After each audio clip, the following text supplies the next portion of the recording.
Hello students, today's topic is oscillation. Oscillation is a periodic motion. देखो क्या होता है, जो motion, that motion which repeats itself in a definite interval of time is called periodic motion. मतलब जो खुद ब खुद से अपने आप को रिपीट करता है एक निश्चित समय अंतराल के बाद, उसको अपन पीरियोडिक मोशन कहते हैं। अर्थ अगर अपने एक्सिस पर रोटेट करती है और उसके लिए 24 घंटे लगाती है तो अगला रोटेशन भी उतने टाइम में लगाए, इसको भी हम पीरियोडिक मोशन बोल सकते हैं। अर्थ का सन के चारों तरफ चक्कर काटना भी पीरियोडिक मोशन हो सकता है, मून का अर्थ की तरफ चक्कर काटना भी पीरियोडिक मोशन हो सकता है। लेकिन ऑसिलेशन पीरियोडिक मोशन जरूर होता है, लेकिन सारे पीरियोडिक मोशन ऑसिलेशन नहीं होते।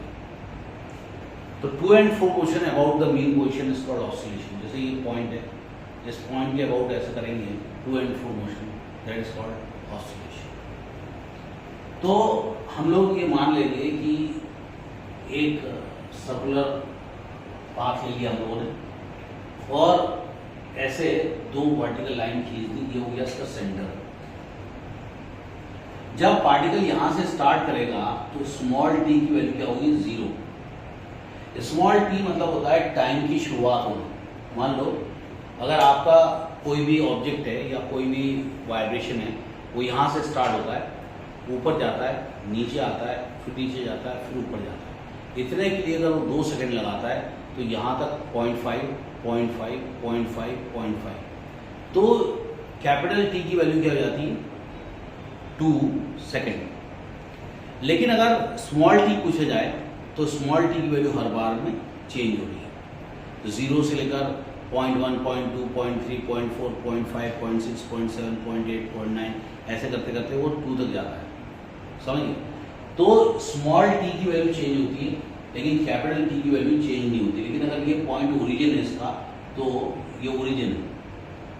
अगर ये ओरिजिन है तो आपका कैपिटल टी भी 0 रहेगा और स्मॉल टी भी 0 रहेगा। लेकिन अगर इसको हम लोग एक और प्लस से काट दें तो आपका ये जो ब्लॉक है वो 8 भागों में बढ़ जाएगा। एक रिंग को अपन ने क्या करा, 8 भागों में बांट दिया। यहाँ से यहाँ तक, फिर यहाँ से यहाँ तक, फिर यहाँ से यहाँ तक, फिर यहाँ से यहाँ तक, फिर यहाँ से यहाँ तक, फिर यहाँ से यहाँ तक, फिर यहाँ से यहाँ तक और फिर यहाँ पहुँच गया। तो अगर वो हम देखें तो इसको बोल सकते हैं T1, इसको बोल सकते हैं T1, इसको बोल सकते हैं T2, इसको बोल सकते हैं T3, T4, T5, T6, T7, T8 और T9, जो भी ऐसे इस तरह से बहुत सारे टाइम हो गए।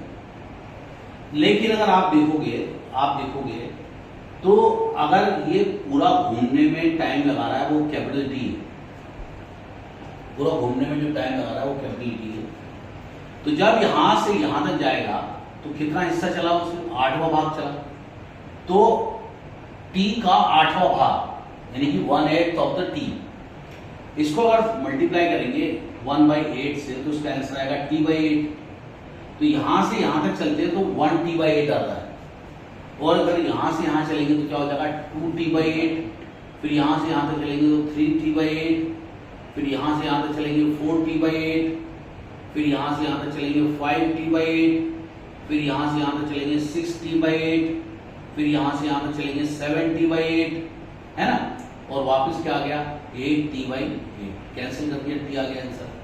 अब हम लोग क्या करते हैं, ये डायग्राम थोड़ा कंजेस्टेड हो गया तो हम लोग इसके बाजू में एक और सर्किल बनाते हैं और इस सर्किल को फिर से हम लोग 4 भागों में बांट लेते हैं। तो यहां पर जब पार्टिकल था तो हम लोगों ने बोला T = 0, कैपिटल T = 0। अब स्मॉल टी नहीं लिखकर हम लोग सिर्फ कैपिटल टी का इस्तेमाल करेंगे। अगर यहां से यहां तक जाता है तो 1T/8, यहां तक जाता है तो क्या होता है 2T/8। सॉल्व करेंगे तो क्या आएगा, T/4। इसका आंसर क्या आएगा, T/4। यानी कि ये एक चौथा भाग है, ये भी एक चौथा भाग है, ये भी 1/4 है, ये भी 1/4 है ना।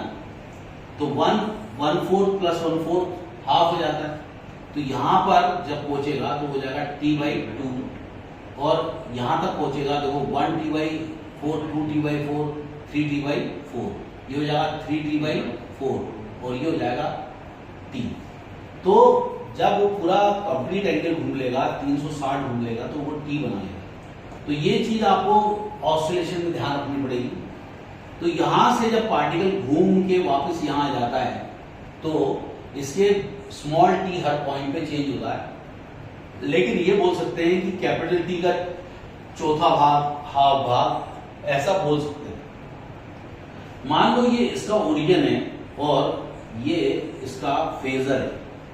What is phase? Phase is a quantity, physical quantity which gives the position of A particle, यानी पार्टिकल का डायरेक्शन बता देता है फेज। अपन अगर लांबे घेरे की भाषा में समझे तो फेज मतलब एंगल। अगर ये थीटा एंगल है और ये पॉइंट पे पार्टिकल है तो हम बोल सकते हैं कि पार्टिकल का फेज थीटा है। अगर पार्टिकल यहां से यहां पहुंच जाता है तो फेज कितना हो गया 90, पार्टिकल यहां से यहां तक पहुंच जाता है तो फेज कितना हो गया 180। इस तरह से हम बोल सकते हैं। अगर ये फेजर से हम एक परपेंडिकुलर ड्रॉन करते हैं, परपेंडिकुलर ड्रॉन करते हैं और मान लो हम लोग एक व्यक्ति को यहाँ पे खड़ा कर दें दूरबीन लेके, यानी कि टेलीस्कोप लेके या एक पाइप लेके, वो पाइप से बिल्कुल सीधा देख सकता और कुछ नहीं कर सकता।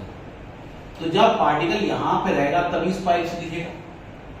तो जैसे ही पार्टिकल यहाँ जाएगा तो आपको ऊपर उठना पड़ेगा, यहाँ आना पड़ेगा, तभी आपको सीन में पाइप दिखेगा। लेकिन पार्टिकल यहाँ जाएगा तो आपको पाइप यहाँ लगाना पड़ेगा, तब दिखेगा आपको। और इस तरह से जैसे जैसे पार्टिकल ऊपर जाएगा आपका जो पोजीशन है ऊपर जाती जाएगी और जब यहाँ पे पार्टिकल पहुंचेगा तो ये आपका मैक्सिमम हाइट होगी।